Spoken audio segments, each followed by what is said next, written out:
60 news కి స్వాగతం. కొమరం భీం ఆసిఫాబాద్ జిల్లా వాంకిడి మండలంలోని సరండి గ్రామ పంచాయతీలోని బీసీ వాడ కాలనీ వాసుడు కోట్రాంగే సంపత్ మంగళవారం గ్రామ పంచాయతీ సఫాయి కార్మికుడి అవతారం ఎత్తాడు. ఇందుకు సంబంధించి తను మాట్లాడుతూ తన సమీపంలో ఉన్న మురికి కాల్వ డ్రైనేజీ వ్యవస్థ అస్తవ్యస్తంగా ఉందని అన్నారు.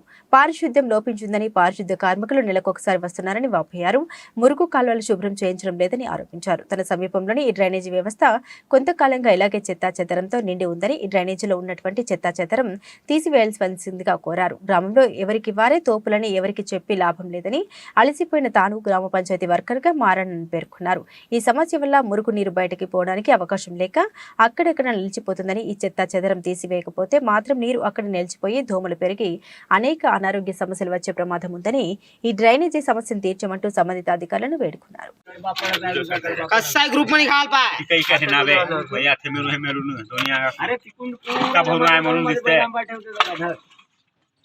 तुझा आणू नव्हता इंदाचा पाणी हा धरून याला बैल आणतात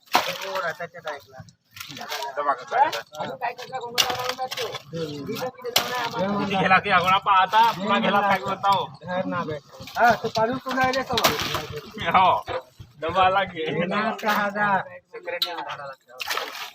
30 सेकंड